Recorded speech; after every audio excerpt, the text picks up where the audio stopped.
الحمد لله نحمده ونستعينه ونستغفره ونعوذ بالله من شرور أنفسنا ومن سيئات أعمالنا. من يهده الله فلا مضل له ومن يضلله فلا هادي له، وأشهد أن لا إله إلا الله وحده لا شريك له، وأشهد أن محمدًا عبده ورسوله. أما بعد فأعوذ بالله من الشيطان الرجيم. بسم الله الرحمن الرحيم. والفجر وليال عشر والشفع والوتر والليل إذا يسر هل في ذلك قسم لذي حجر. الله رب العالمین غازو رزو او شپوتا فضیلت ورکړی دی، غوروالی ورکړی دی، او دغه فضیلت او د غوروالی مطلب دا دی دا مسلمان په دغه ورځو کې اعمال زیات کی، عبادات زیات کی، الله راضي کی د خپل ځان نه. ځکه د هغه ورځو او شپو کې په لږ عبادت باندې هم الله پاک اجر زیات ورکوي. لکه لیلة القدر، لیلة القدر ته الله پاک دومره غوروالی ورکړی دی چې هغې کې عبادت او بندګي د زرو میاشتو د عبادت او د بندګۍ نه الله ته غوره ده. همدغه رنګې فضیلت الله رب العالمین د ذوالحجې د میاشتې د 10 ورځو ته ورکړی دی. یو خو دا ده چې اسلام کې اسلامي میاشتې چې دي هغه 12 دي، او دا 12 میاشتې پیژندل پکار دي د یو مسلمان دپاره چې دی د خپل اسلامي میاشتو نومونه هغه دی زده کړي، د هغې تاریخونه دته معلومي. خو نن مسلمان باندې د انګریز او د هغوی د تهذیب دومره زیاته غلبه ده چې زمونږ په ټول سرکاري نظام کې عیسوي چې کوم حساب دی، عیسوي حساب، که هغه د کلونو دی او که د میاشتو دی او که د تاریخونو دی، نو هغه موږ باندې دومره غالب دی دغه تهذیب چې زمونږ نه هغه خپل اسلامي او هجري چې کومې میاشتې دي او کوم تاریخونه دي، نو هغه یې زمونږ د ټولو مسلمانانو د ذهنونو نه ویستي. یو مسلمان نه که تپوس وکړي، که هغه مشر او که ماشوم وي، که د هغه نه دې دا تپوس وکړه چې نن سبا کم سن دی او کال کم یو دی، نو زر زر به ته وایي 2021 دی او د جولای میاشت ده او دومره تاریخ دی. خو که دا تپوس دی د یو مسلمان نه وکړه چې زمونږ اسلامي چې کم کال دی هغه کم یو دی،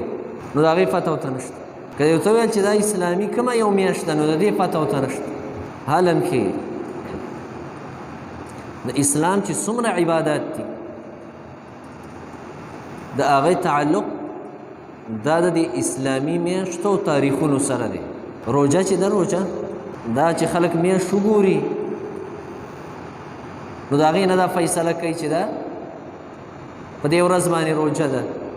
یعنې لومبنی رمضان مبارک دی. دې نه نه معلوموي چې نن 27 جنوري ده یا فروری ده، ځکه د رمضان مبارک اولنۍ ورځ. دغه رنګې د حج چې کومې ورځې دي، د حج چې کومه میاشت ده، هغه د جنورۍ او د فروری نه معلومیږي، هغه د ذوالحجې نه معلومیږي. او همدغه حساب بیا د اخترونو هم دی. نو د اسلامي میاشتو نامې یو مسلمان دپاره ضروري دی چې دا وپېژني. هغه 12 میاشتې د قرآن کې الله ویل ان عدة الشهور عند الله 12 شهر في كتاب الله يوم خلق السماوات والأرض منها 4 حرم ذلك الدين القيم. الله فرمایي بېشکه د میاشتو شماره چې ده د الله په نظمانې دا 12 میاشتې دي د الله په قانون کې، د الله په کتاب کې، او دا د هغه ورځې نه دا حساب دی د میاشتو د کومې ورځې نه چې الله اسمانونه او ځمکې پیدا کړي. او الله فرمایي په دې 12 کې 4 دا د عزت میاشتې دي. هغه څلور د عزت میاشتې هغې کې یو دا میاشت ده ذوالحجه. او حدیث کې راغلی دي چې د عزت والا میاشتې څلور دي. درې چې دي درې متوالیاتن، درې یو بل پسې دي، او یوه چې ده هغه ترېنه لږه جدا ده، لرې ده. هغه درې چې کومې یو ځای دي نو یو ذوالقعده ده چې دا اوس به ختمیږي، ذوالقعده. دویمه ذوالحجه ده چې اوس به شروع کېږي. دریم محرم دی چې دی پسې ده بیا. دا درې یو بل پسې دي. او څلورمه د رجب میاشت ده، هغه د روژې نه یو میاشت مخکې، کوم ته چې زمونږ خلک بزرګه میاشت وایي، عربی کې د دغې میاشتې نوم دی رجب. دا څلور دا د عزت میاشتې دي. نو ذوالحجه چې ده دا د عزت په میاشتو کې ده. دا اوس چې شروع کېږي او دا په کومه کې چې اوس موږ شروع یو، ورځ نیمه وکې پاتې ذوالقعده، دا هم د عزت میاشت.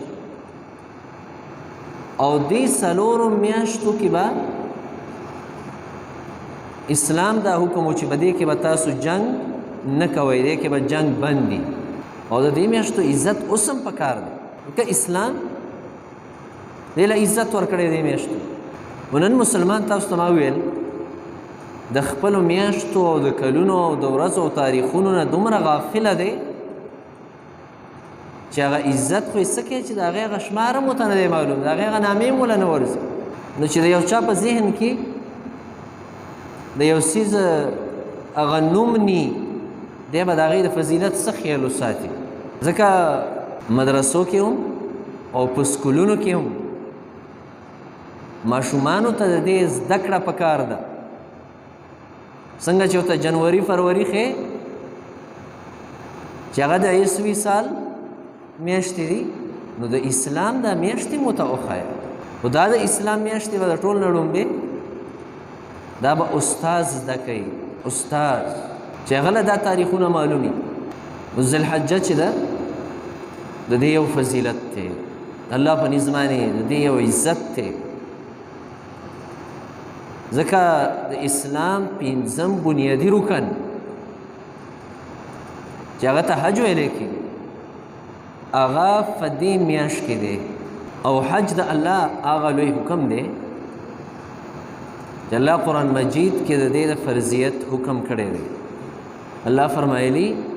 وَأَتِمُّ الْحَجَّ وَالْعُمْرَةَ لِلَّهِ، حج او عمره دا الله دپاره پوره کوي، یعنی دې کې اخلاص پیدا کوي، للهیت پکې پیدا کوي. او الله فرمایلی الحج اشهر معلومات، حج چې دی دا په معلومو میاشتو کې دی چې هغه ذوالقعده او ذوالحجه ده. او بیا د حج بیان الله قرآن مجید کې کړی دی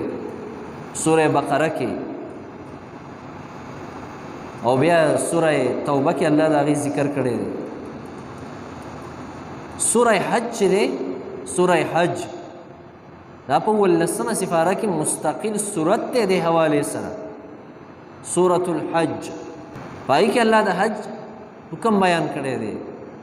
او د حج سره متعلق چې کوم عبادت دی چې هغې ته قرباني ویلی کېږي، هغې ته هدیه ویلی کېږي،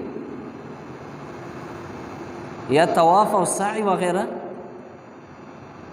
اسلام موږ او تاسو ته دا ټولې خبرې ښودلې دي. ځکه دا کوم آیاتونه د سوره فجر چې ما ولوستل، الله دې کې قسم خوړلی والفجر، زما د قسمي په سبا باندې.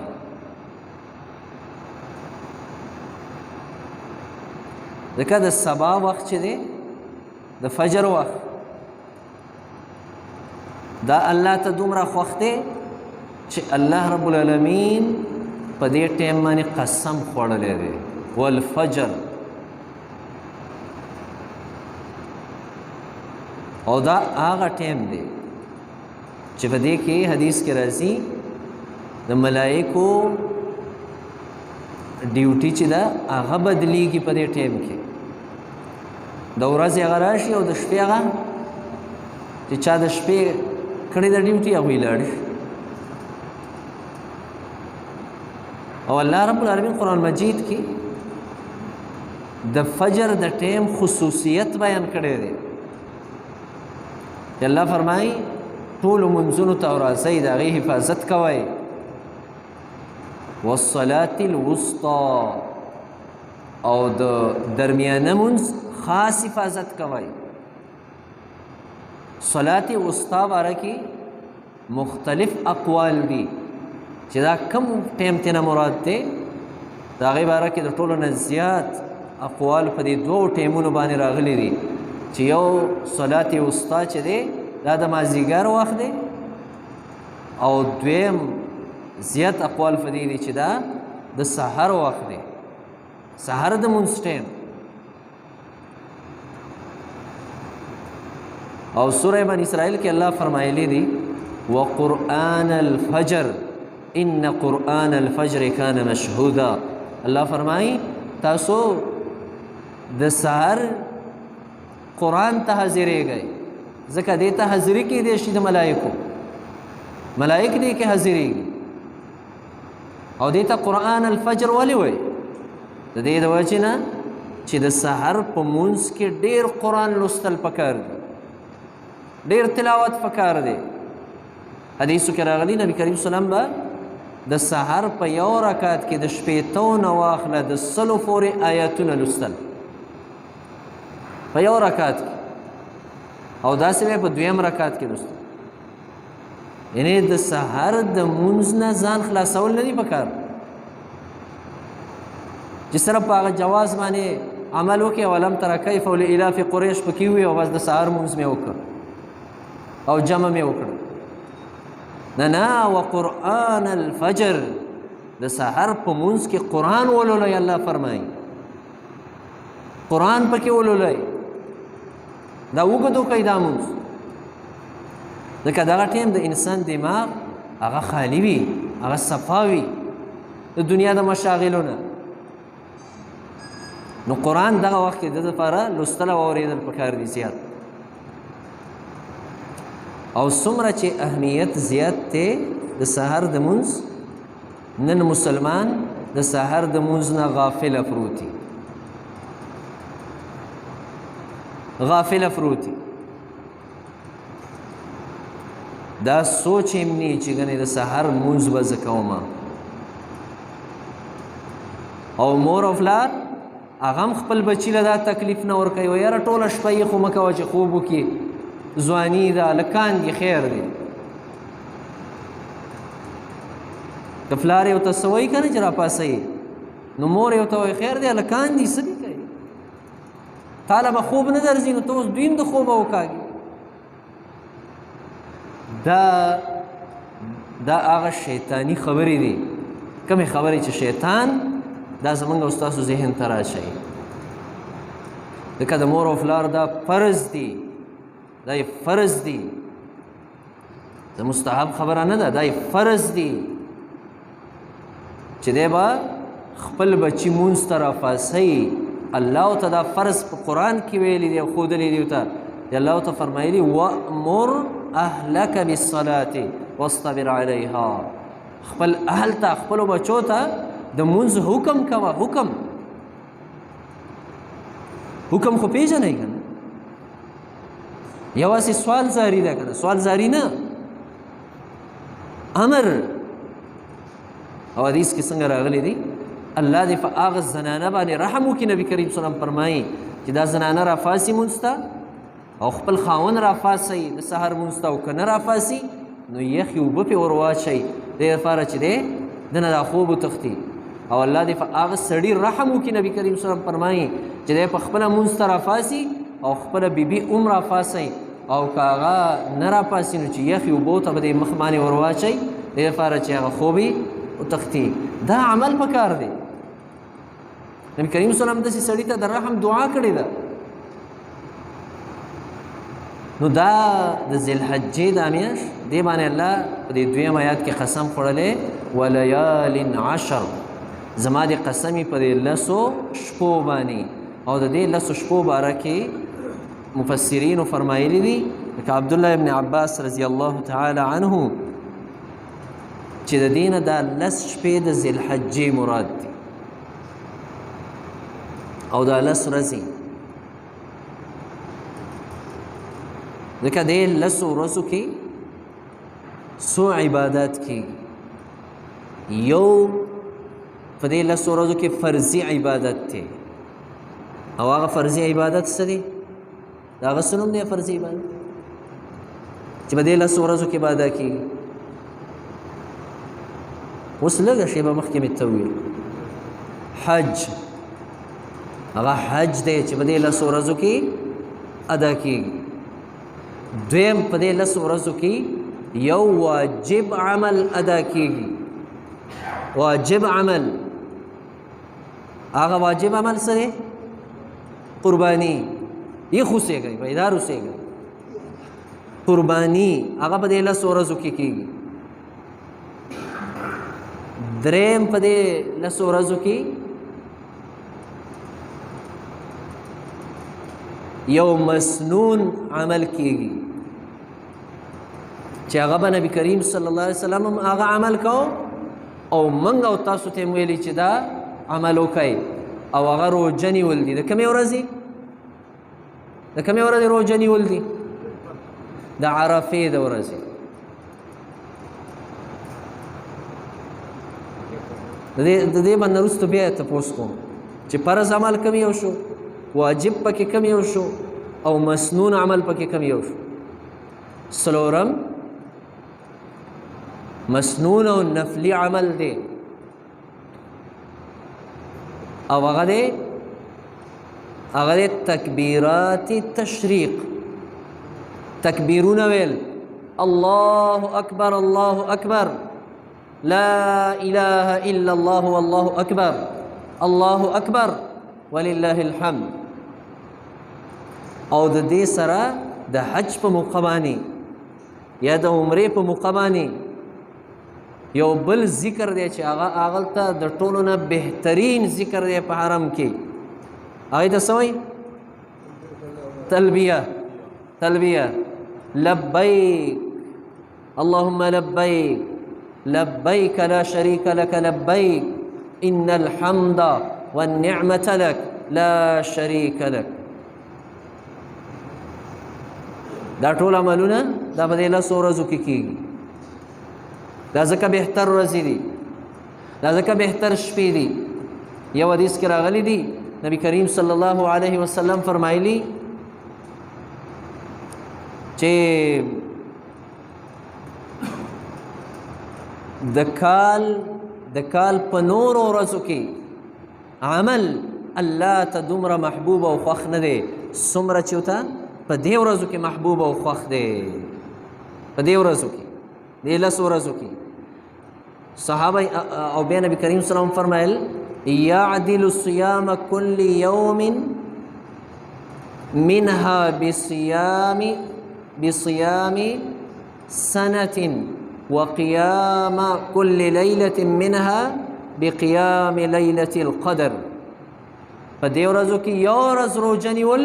د هغې اجر دومره دی لکه یو کال روژو اجر چې څومره دی د یو کال روژو او په دې شپو کې د یو شپې عبادت چې دی الله ته ودرېدل هغه دومره دی لکه لیلة القدر د شپې چې څومره اجر دی او یو حدیث کې راغلی دی چې نبی کریم صلی الله علیه وسلم فرمایل چې د کال په نور ورځو کې عمل الله ته دومره خوښ نه دی څومره چې په دې ورځو کې الله ته خوښ دی صحابه کرام فرمایل ولل جهاد فی سبیل الله جهادم د جهاد نم په دې ورځو کې عمل غوره دی نبی کریم صلی الله علیه وسلم فرمایل او الا رجل سوا د هغه مجاهد نه خرج بنفسه وماله چې د خپل نفس او مال سره جهاد ته تللی دی او دغه دواړه یې را واپس نه کړه بلکې دی شهید شو نو د اجر ته خو نشي رسېدی خو د نور جهاد اجر ته د دې ورځو عمل هغه رسېدی شي. ځکه امام اوزاعي رحمت الله علیه چې کله دا ورځې به رالي نو دومره زیات عبادت پې کوه، ځان به دومره زیات ستړی که په دې کې په عبادت باندې چې بیا به طاقت نور نه لره د عبادت کولو. او امام اوزاعي رحمت الله علیه به دا فرمایل چې ما ته دا خبره را رسېدلې ده چې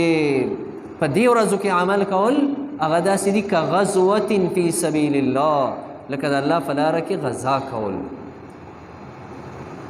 نو د غازی اجر ته د چا اجر هم نشي رسېدی، د مجاهد د جهاد اجر ته د بل چا اجر نشي رسېدی که هر څومره مې یو سړی ځان زیات ستړی کي. ځکه حدیث کې راغلی دی جنت 100 درجې دي او 100 واړه الله د چا دپاره تیار کړي؟ للمجاهد فی سبیل الله، د هغه مجاهد دپاره چې دی د الله په لاره کې جهاد کوي. نو دې ورځو کې عمل پکار دی او دغه اعمال په دې ورځو کې دي. فرضي عمل پکې کوم یو دی؟ ډاډه وایه. په دې ورځو کې واجب عمل کوم یو دی؟ قربانی. په دې ورځو کې مسنون روجه د کومې ورځې ده؟ د عرفې. په دې ورځو کې مسنون اذکار هغه کوم دي؟ تکبیرات تشریق او التا مکه کې حرم شریف کې تلبیه. دا اعمال او داسې نور عملونه هم پکې پکار دي. روجې پکې نیول پکار دي، د شپې عبادت پکې پکار دی، تلاوت پکې زیات پکار دی، اذکار پکې پکار دي. او قربانی چې ده دا هم ور پکې پکار ده چې څوک د نصاب خاوني. الله پاک دې زمونږ او ستاسو قربانۍ، زمونږ او ستاسو حجونه او اعمال ټول قبول کړي انشاءالله. د قربانۍ حوالې سره به د راروانې جمعې په ورځ باندې که خیري د هغې احکامات او مسائل هغه به بیانو که خیر انشاءالله. اللهم صل علی محمد. یا الله ترانه رضا شي، ګناهونه معاف کړي، صغیره او کبیره ګناهونه معاف کړي. یا الله اسلام غالب کړي، مسلمانان غالب کړي. یا الله هر طرف نه حفاظت وکړي، د هر شر نه حفاظت وکړي، د ټول مخلوق د شرونو نه حفاظت وکړي. یا الله څومره بیماران چې کورونو هسپتالونو کې دي الله ټولو له صحت عاجله کامله ورکړي. ټول مړي د اهل اسلام یا الله وبخي. د چا څه پریشانۍ او مشکلات دي، حاجتونه دي، یا الله پریشانۍ او مشکلات ختم کړي او یا الله حاجتونه د خپلو خزانو نه پوره کړي. یا الله څومره خلک چې به حج کوي، څومره خلک چې به طوافونه کوي، یا الله د ټولو حجونه او طوافونه قبول کړي. او یا الله څومره مسلمانان چې به ستا د رضا دپاره قربانۍ کوي، یا الله دا قربانۍ قبولې کړي. او یا الله د چا چې طاقت ورته نشته دی هغوی له طاقت ورکړي د قربانۍ د کولو. او یا الله د دې شپو ورځو کې موږ له د اعمالو د کولو طاقت او قوت راکړي. وصلی الله تعالی